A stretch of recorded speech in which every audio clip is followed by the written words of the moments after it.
Assalamualaikum warahmatullahi wabarakatuh.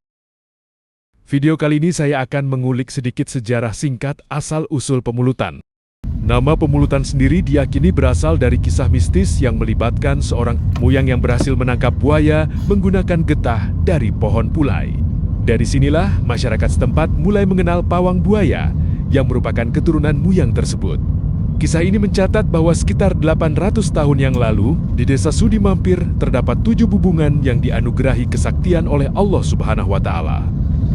Bubungan ini memiliki berbagai ilmu seperti ilmu harimau, ilmu buaya, dan ilmu menyembuhkan. Masyarakat setempat yang mendiami desa ini dikenal dengan kekayaan pengetahuan spiritual mereka. Salah satu cerita paling terkenal adalah tentang bubungan buaya yang menyoroti ancaman buaya yang sering muncul dari Sungai Ogan. Muyang Malik, salah satu pahlawan desa, khawatir akan keselamatan anak cucunya dan menggunakan pohon pulai untuk menangkap buaya tersebut. Metode penangkapan ini, yang dikenal sebagai molot, menjadi ciri khas desa Pemulutan dan menginspirasi perubahan nama desa. Dari asal-usul namanya hingga perkembangan kepemimpinan yang berkelanjutan, desa ini mencerminkan semangat perjuangan dan kebersamaan masyarakatnya. Di balik sejarah dan budaya desa Pemulutan Ilir, terdapat elemen yang menarik perhatian dan sekaligus menambah kekayaan warisan lokal, peran pawang buaya. Individu ini dikenal memiliki hubungan istimewa dengan buaya, yang memungkinkan mereka untuk berkomunikasi dan mengendalikan perilaku reptil besar tersebut. Keberadaan pawang buaya bukan hanya sekadar mitos. Mereka adalah simbol harmonisasi antara manusia dan makhluk air yang seringkali dianggap menakutkan. Nama Pemulutan sendiri memiliki akar yang dalam sejarah mistis yang melibatkan seorang muyang atau dukun yang dikenal dengan sebutan Malik. Cerita menyebutkan bahwa Malik berhasil menangkap buaya menggunakan getah dari pohon pulai. Melalui kesepakatan yang dijalin, buaya-buaya yang ditangkap bersedia datang ketika dipanggil oleh Malik, membantu beliau dan keturunannya dalam menangani masalah terkait buaya. Kesepakatan ini tidak hanya menciptakan rasa saling menghormati, tetapi juga menandakan hubungan yang erat antara manusia dan buaya yang terus diwariskan dari generasi ke generasi. Di Pemulutan, sejarah pawang buaya terbagi menjadi beberapa generasi, masing-masing dengan kemampuan dan pengalaman unik dalam berinteraksi dengan buaya.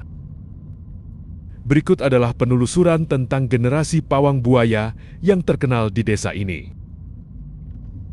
Generasi pertama, Muyang Malik. Kisah dimulai dengan Muyang Malik, yang dikenal memiliki kemampuan luar biasa untuk memanggil buaya. Dalam setiap panggilan, buaya akan datang dengan cepat, bahkan ditemani oleh penunggangnya. Malik menjadi perantara antara masyarakat dan buaya, menjaga hubungan yang harmonis.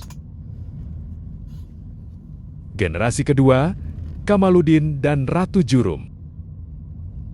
Kamaluddin, keturunan Malik, melanjutkan tradisi ini dengan kemampuan hampir serupa. Buaya tetap merespons panggilan mereka dan tradisi menjaga keseimbangan antara manusia dan alam tetap terjaga. Generasi ketiga, Punggawa Cabuk dan Raden Jurung. Dalam generasi ketiga, hubungan antara pawang dan buaya mulai mengalami perubahan. Meski buaya masih merespons panggilan, penunggangnya tidak lagi terlihat. Hanya suara penunggang yang dapat didengar menunjukkan adanya perubahan dalam dinamika hubungan ini. Generasi keempat, Tunak dan Raden Kuning. Pada masa ini, buaya sudah mulai lambat merespons panggilan dan penunggangnya tidak lagi terdengar. Perubahan ini membuat masyarakat semakin bingung, menciptakan keraguan terhadap hubungan antara manusia dan buaya. Generasi kelima, Imang dan Raden Sentul. Di generasi kelima, meskipun buaya tidak lagi datang saat dipanggil, pawang masih mampu mengusir mereka jika diperlukan.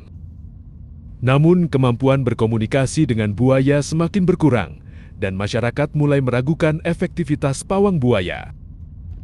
Generasi keenam, Abdullah dan Raden Intan. Abdullah, Generasi keenam menghadapi tantangan lebih besar, di mana kemampuannya untuk memanggil buaya hampir tidak ada.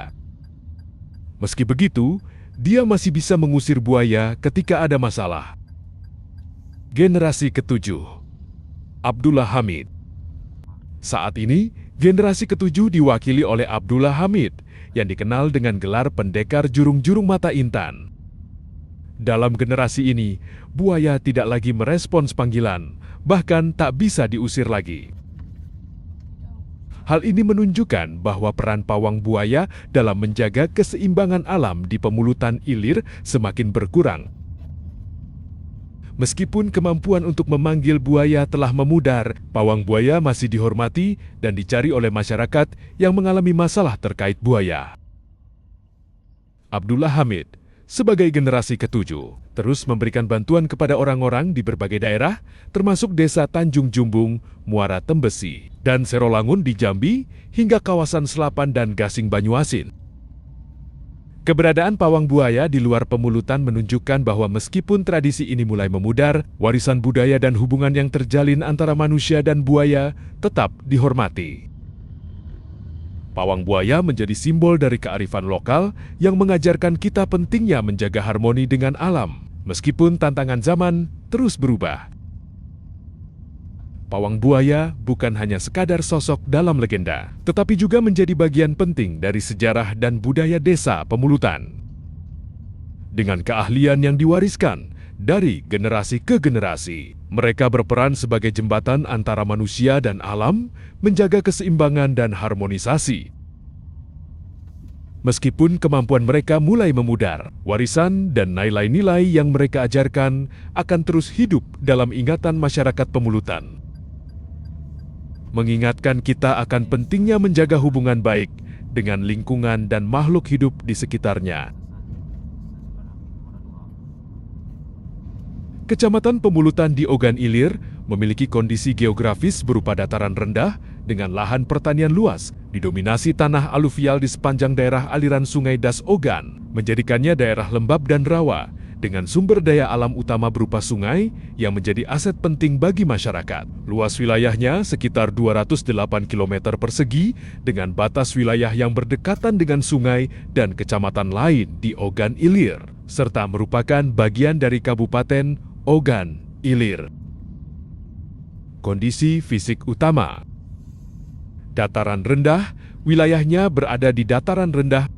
Sungai Ogan mengalir dan menjadi sumber air utama, menciptakan kawasan rawa lembab dengan tanah aluvial. Jenis tanah: tanah aluvial yang lembab dan berpasir tersebar di Das Ogan. Ketinggian Kabupaten Ogan Ilir, tempat Pemulutan berada, memiliki ketinggian rata-rata sekitar 25 mdpl meter di atas permukaan laut.